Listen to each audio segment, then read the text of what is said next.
विजयनगर साम्राज्य, विजयनगर एम्पायर। विजयनगर साम्राज्य का कला एवं साहित्य में योगदान। दक्षिण भारत की कला एवं वास्तुकला पूर्व मुस्लिम काल में अपने गौरव के चरमोत्कर्ष पर पहुंच गई थी, परंतु अलाउद्दीन की सेना द्वारा इसे भारी क्षति पहुंचाई गई। इसलिए जब बुक्का प्रथम सत्ता में आया तो उसने संपूर्ण भारतवर्ष के विद्वानों एवं कलाकारों को विजयनगर में आमंत्रित किया। स्थापत्य में द्रविड़ शैली के विकास में विजयनगर का विशेष योगदान माना जाता है। वस्तुतः इस काल में बड़े एवं भव्य प्रकार के गोपुरम निर्मित किए गए। इतना ही नहीं, द्रविड़ कला शैली में विजयनगर का निम्नलिखित योगदान देखने को मिलता है। प्रथम, मंडप के साथ साथ कल्याण मंडप का निर्माण। वस्तुतः कल्याण मंडप में देवताओं और देवियों के विवाह का आयोजन किया जाता था। फिर इसकी दूसरी महत्वपूर्ण विशेषता है अलंकृत स्तंभों का प्रयोग। इसमें सबसे सुगोचर तत्व है 2 टांगों पर खड़ा घोड़ा। इस काल के कुछ प्रसिद्ध मंदिरों में हम कृष्णदेव राय द्वारा निर्मित हजारा एवं विट्ठल स्वामी मंदिर की गणना कर सकते हैं। हालांकि विजयनगर की कला को द्रविड़ कला कहा गया है, परंतु इसकी वास्तुकला अलग प्रकार की है, जिसमें सफलता के साथ पेचीदी वस्तुएं प्रयोग की गई हैं। आंशिक रूप से नष्ट हुए मंदिरों की मरम्मत की गई एवं बढ़ाया गया तथा आकार प्रदान किया गया। पुराने मंदिरों के ध्वंसावशेषों के ऊपर नए मंदिरों की व्यापक योजना बनाई गई एवं उनका निर्माण किया गया। नवनिर्मित मंदिर आकार प्रकार में वृहद थे, जिसमें एक साथ सैकड़ों हजारों भक्तगण आ सकते थे। मंदिर वास्तुकला में कई नए तत्व जोड़े गए। कल्याण मंडप या अलंकृत स्तंभ, बरामदे के बाएं किनारे पर मंडप का निर्माण आदि। गर्भगृह और गोपुरम पूर्ववत बने रहे। अम्मन धर्मस्थानों का निर्माण सहायक मंदिरों के रूप में किया गया। कल्याण मंडप इसलिए महत्वपूर्ण था क्योंकि उस पर विभिन्न देवताओं की आकृतियां बनाई गई। साथ ही विशेष उत्सवों की दृष्टि से भी यह महत्वपूर्ण था। स्तंभों का प्रचुरता से प्रयोग किया गया ताकि निर्माणों का आकार बढ़ाया जा सके और वृहद सभागारों का निर्माण संभव हो। वास्तुकलात्मक निर्माण अलंकृत हुआ तथा प्राचीन भारतीय मूर्तिकला का आकार देखने को मिला। 1000 स्तंभ वाले मंडपों का निर्माण विजयनगर मंदिर कला का आदर्श स्वरूप था। स्तंभों का निर्माण इस प्रकार किया गया कि वे अलंकारिक दिखते थे। मूर्तियों के पट विभिन्न पौराणिक कथानकों को दर्शाते थे।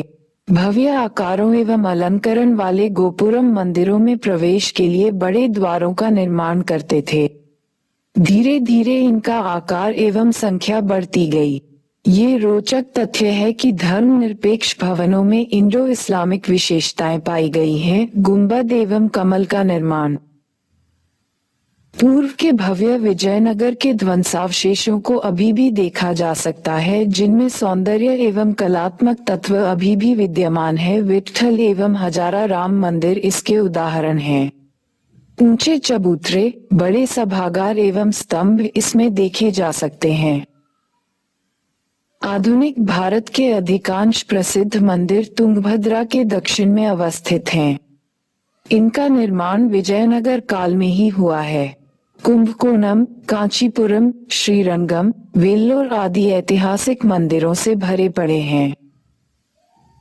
विजयनगर वास्तुकला का अंतिम चरण मधुर शैली के रूप में साम्राज्य के पतन के बाद भी फलता फूलता रहा। इसके उदाहरण मदुरै, रामेश्वरम, श्रीरंगम, तिरुवल्लुर, चिदम्बरम, तिरुनेलवेली एवं सुदूर दक्षिण के कई स्थानों में देखे जा सकते हैं। विजयनगर के दरबार में उच्च कोटि के कई चित्रकार भी थे। हालांकि चित्रकला धीरे धीरे विलुप्त होती चली गई। पुर्तगाली लेखकों एवं अब्दुल रज्जाक ने विजयनगर सम्राट की सेवा में रहने वाले चित्रकारों की उच्च स्तर की चर्चा की है। फिर चित्रकला के रूप में लिपाक्षी चित्रकला का विकास हुआ। ये चित्रकला की एक विशिष्ट शैली थी तथा इसमें विषय रामायण एवं महाभारत से लिए गए। इस काल में संगीत कला का विकास भी देखने को मिलता है। कृष्णदेव राय एवं रामराय अच्छे संगीतज्ञ थे। फिर इस काल में नृत्य और संगीत को मिलाकर एक नवीन शैली का विकास हुआ, जिसे यक्षिणी यक्षगान शैली के नाम से जाना जाता है। साहित्य। विजयनगर के शासक शिक्षा एवं ज्ञान के महान संरक्षक थे। इनका शासन संस्कृत साहित्य के लिए पुनर्जागरण काल था। इन्होंने द्रविड़ भाषाओं तमिल, तेलुगु, कन्नड़ एवं मलयालम के क्षेत्र में नव शास्त्रीय द्वार खोले। यद्यपि तमिल को छोड़कर इन भाषाओं की सामग्री संस्कृत के मूल पाठों से ली गई थी। ये साहित्य भक्ति आंदोलन के माध्यम से सांस्कृतिक आदान प्रदान के वाहक बने। उत्तर भारत की तरह यहाँ भी संस्कृत समाज के कुछ वर्गों के लिए ज्ञान का माध्यम बना रहा। विजयनगर दरबार द्वारा ऐतिहासिक कथा एवं आत्मकथा लेखन को प्रोत्साहित किया गया। सायण के नेतृत्व में बड़ी संख्या में संस्कृत विद्वानों ने धार्मिक साहित्य की रचना की तथा चारों वेद एवं कुछ ब्राह्मणों और आरण्यकों पर टीकाएं लिखी। हेमाद्रि ने धर्मशास्त्र पर टीका लिखी। हालांकि सामाजिक संस्थाओं की प्रगति में इन लेखकों का योगदान थोड़ा ही रहा। विजयनगर के अधिकांश शासक अत्यंत शिक्षित थे एवं इनमें से कुछ ने साहित्यिक योगदान दिए। कृष्णदेव राय संस्कृत एवं तेलुगु का विद्वान था। इसने बड़ी संख्या में विद्वानों को संरक्षण दिया। कहा जाता है कि इसने संस्कृत में 5 एवं आमुक्तमालद के नाम से तेलुगु में एक रचना की। संस्कृत में लिखी उनकी एक महत्वपूर्ण रचना जाम्बवती कल्याणम है। कहा जाता है कि कृष्णदेव राय का दरबार तेलुगु के 8 महान कवियों से सुशोभित था, जिन्हें अष्टदिग्गज कहा जाता था। इनमें पेद्दन सर्वाधिक प्रसिद्ध था, जिसने मनुचरित एवं स्वरोचित संभव की रचना की। तिम्मन ने परिजात परहण, तेनाली रामकृष्ण ने पांडुरंग महात्म्य की रचना की। इन सभी ने तेलुगु काव्य को एक नई दिशा दी। पेद्दन को आधुनिक तेलुगु का जनक कहा जाता है। तिम्मन द्वारा लिखित प्रेम कथानक लंबे समय तक लोगों के मस्तिष्क में ताजा बना रहा। इस समय संस्कृत साहित्य एवं अन्य धर्मनिरपेक्ष साहित्य का तेलुगु में अनुवाद कार्य भी बड़े पैमाने पर हुआ। इसे कृष्णदेव राय ने प्रोत्साहित किया। विजयनगर के विद्वानों का सबसे बड़ा योगदान तेलुगु में एक प्रकार के नए काव्य प्रबंध के लिए मार्ग प्रशस्त करने में रहा। कुछ लेखकों ने यक्षगान की शुरुआत की, जो एक प्रकार का देशी नाटक था। जयदेव के गीत गोविंद पर राजा तिरुमल ने टीका लिखी। विजयनगर साम्राज्य का शासन काल कन्नड़ एवं मलयालम के विकास का काल भी था। इस अवधि के प्रथम कन्नड़ विद्वान मधुरा ने धर्मनाथपुरम की रचना की। मलयालम का प्रथम प्रामाणिक साहित्यिक कार्य उन्नुनेली संदेशम इसी समय सामने आया, जो कालिदास के मेघदूतम पर आधारित है। इसी काल में माधव पनिक ने भागवत गीता का मलयालम में अनुवाद किया। अंत में कहा जा सकता है कि तत्कालीन समृद्ध राजकीय काल ने साहित्य में नव क्लासिकी परंपराओं एवं रोमांटिक अभिव्यक्ति के लिए उत्साह का निर्माण किया।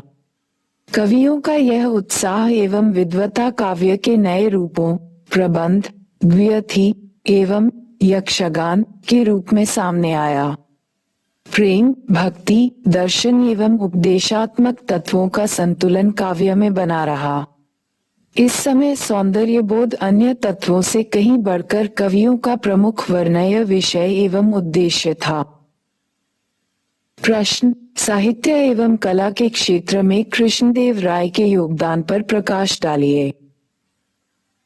उत्तर: कृष्णदेव राय भारत के उन महान शासकों में शामिल हैं, जिन्होंने न केवल प्रशासन को सुदृढ़ आधार दिया, वरन साहित्य एवं कला के क्षेत्र में भी अनुपम योगदान दिया। अपनी रचनात्मक प्रतिभा में कृष्णदेव राय अकबर के निकट आ जाते हैं। वस्तुतः दक्षिण के राज्यों के साथ निरंतर संघर्ष में उलझे रहने के बावजूद भी कृष्णदेव राय ने अपनी रचनात्मक प्रतिभा को फलने फूलने का अवसर दिया। उनके काल में विजयनगर दरबार विद्वानों एवं कलाकारों का बड़ा संरक्षक बना। विजयनगर शासक संस्कृत के बड़े संरक्षक रहे थे। कृष्णदेव राय से पूर्व ही विजयनगर दरबार में चारों वेदों पर टीकाएं लिखवाई गई थीं। कृष्णदेव राय के अंतर्गत ये परंपरा जारी रही। कृष्णदेव राय तेलुगु के साथ साथ संस्कृत के भी बड़े विद्वान थे। तेलुगु में उन्होंने आमुक्तमाल्यदा नामक रचना लिखी। ये राजनीति एवं प्रशासन पर एक ग्रंथ है। इसी ग्रंथ से हमें ये सूचना मिलती है कि कृष्णदेव राय ने संस्कृत में ही 5 कृतियां लिखी थीं। फिर कृष्णदेव राय के दरबार में एक विद्वान तेनालीराम रहता था। उसने पांडुरंग महात्म्य नामक कृति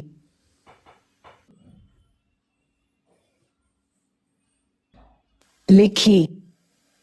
कृष्णदेव राय ने संस्कृत के साथ साथ तेलुगु, तमिल तथा कन्नड़ भाषा साहित्य को भी संरक्षण दिया, परंतु उनके काल में सबसे अधिक प्रगति तेलुगु भाषा साहित्य को मिली। उनका काल तेलुगु भाषा साहित्य के पुनर्जागरण का काल माना जाता है। उसके दरबार में तेलुगु के 8 विद्वान अष्टदिग्गज रहते थे। इनमें प्रमुख विद्वान पेद्दन था। पेद्दन ने एक प्रमुख कृति स्वारोचित संभव लिखी। एक दूसरा विद्वान नदितिम्मन था। उसने परिजातापहरण नामक ग्रंथ की रचना की। उनके काल में साहित्य के साथ साथ कला का भी व्यापक विकास देखने को मिलता है। कृष्णदेव राय के अंतर्गत स्थापत्य की द्रविड़ शैली को और भी परिपक्वता मिली। उनके द्वारा निर्मित हजारा मंदिर और विट्ठल स्वामी मंदिर उत्कृष्ट स्थापत्य के उदाहरण हैं। इस काल में द्रविड़ शैली के अंतर्गत कुछ अन्य विशेषताओं का भी विकास देखा गया। वैसे तो गोपुरम का निर्माण पहले ही आरंभ हो गया था, परंतु इस काल में कुछ बेहतर किस्म के गोपुरम बने।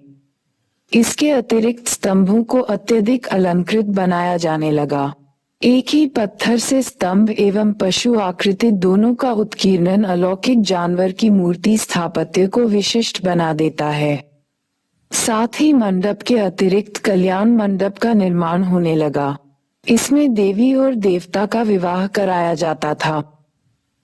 विजयनगर के अंतर्गत चित्रकला की एक पृथक शैली विकसित हुई, जिसे लेपाक्षी चित्रकला के नाम से जाना जाता है। इसमें विषय वस्तु रामायण एवं महाभारत से ली जाती थी। उसी प्रकार नृत्य एवं संगीत को मिलाकर एक पृथक शैली का विकास हुआ, जिसे यक्षिणी शैली का नाम दिया जाता है। इस प्रकार हम देखते हैं कि राजनीतिक क्षेत्र में विजयनगर साम्राज्य का गौरव महज 200 वर्षों तक रहा, परंतु उसकी सांस्कृतिक उपलब्धि भारतीय संस्कृति की धरोहर बन गई है। प्रश्न: फिरोज शाह बहमनी और महमूद गवां के शिक्षा के क्षेत्र में योगदान का मूल्यांकन कीजिए। उत्तर: फिरोज शाह बहमनी और महमूद गवां दोनों बहमनी राज्य के योग्य प्रशासक थे। इन दोनों ने राजनीतिक और प्रशासनिक दृष्टि से तो बहमनी राज्य को मजबूत बनाया ही, शिक्षा के क्षेत्र में भी उन्होंने अमूल्य योगदान दिया। फिरोज शाह बहमनी बहमनी वंश के सर्वाधिक प्रसिद्ध विद्वान सुल्तानों में से एक था। वह विद्या एवं ज्ञान की विभिन्न शाखाओं तथा अनेक भाषाओं में पारंगत था। वह धार्मिक ज्ञान से अर्थात कुरान की टीकाओं, इस्लामी कानून आदि से अच्छी तरह परिचित था और वनस्पति शास्त्र, ज्यामिति, तर्कशास्त्र आदि विषयों में भी काफी रुचि रखता था। उसे फारसी, अरबी और तुर्की में ही नहीं बल्कि तेलुगु, कन्नड़ और मराठी भाषाओं का अच्छा ज्ञान था। वह स्वयं भी एक अच्छा आशु कवि था। शिक्षा एवं साहित्य के क्षेत्र में व्यक्तिगत रुचि के परिणामस्वरूप फिरोज शाह बहमनी ने राज्य में शिक्षा के विकास को विशेष प्रोत्साहन दिया। शिक्षा के विकास हेतु उसने विदेशों से अनेक प्रसिद्ध विद्वानों को दक्षिण में आकर बसने के लिए प्रोत्साहित किया। इतना ही नहीं, उसने खगोलिकी ज्ञान को प्रोत्साहन देने हेतु दौलताबाद में एक वेधशाला बनवाई। इसी प्रकार उसने स्थानीय स्तर पर शिक्षा को बढ़ावा देने हेतु मदरसों की स्थापना करवाई। फिरोज बहमनी के पश्चात महमूद गवाह ने उसकी परंपरा को आगे बढ़ाते हुए शिक्षा के विकास हेतु कई कदम उठाए। महमूद गवाह भी फिरोज बहमनी की तरह एक साहित्यिक एवं सांस्कृतिक सुरुचि संपन्न व्यक्ति था। उसने अपने दरबार में अनेक विद्वानों को संरक्षण दिया। इन विद्वानों ने राज्य में शैक्षणिक गतिविधियों को प्रोत्साहित करने में महती भूमिका निभाई। महमूद गवाह ने प्राथमिक स्तर की शिक्षा के लिए जहां मदरसों की स्थापना करवाई, वहीं उसने उच्च शिक्षा हेतु बीदर में एक महाविद्यालय की भी स्थापना करवाई। इतना ही नहीं, महमूद गवाह ने अध्यापकों और छात्रों के रहने के लिए एक 3 मंजिला इमारत बनवाई जिसमें 1000 छात्र और अध्यापक रह सकते थे। राज्य की ओर से अध्यापक और छात्र दोनों को मुफ्त भोजन और वस्त्र दिए जाते थे। शिक्षा के विकास में राज्य के सहयोग के कारण उस समय के कुछ प्रसिद्ध ईरानी एवं इराकी विद्वान महमूद गवाह द्वारा निर्मित मदरसों में शिक्षा देने आए। इस प्रकार हम देखते हैं कि बहमनी राज्य के अंतर्गत शिक्षा के विकास हेतु फिरोज शाह बहमनी और महमूद गवाह के द्वारा सराहनीय प्रयास किया गया, किंतु आगे के शासक इस परंपरा को बनाए रखने में सक्षम नहीं रहे। इसका कारण था अमीरों की आपसी टकराहट के कारण साम्राज्य की एकता पर ज्यादा ध्यान केंद्रित करना, न कि सांस्कृतिक गतिविधियों पर। बीजापुर का सुल्तान इब्राहिम आदिल शाह द्वितीय 1580-1627। इब्राहिम आदिल शाह द्वितीय मध्यकालीन भारत के इतिहास में एक विलक्षण शासक ठहरता है। उसने कला एवं संस्कृति के क्षेत्र में महत्वपूर्ण योगदान दिया तथा धार्मिक सद्भाव की नीति की एक मिसाल कायम कर दी। 1. उसने अद्भुत नक्काशी से युक्त कुछ महत्वपूर्ण स्थापत्यों का निर्माण करवाया, यथा आनंद महल, मेहत्तर महल तथा इब्राहिम रोजा के नाम से स्थापत्यों का समूह।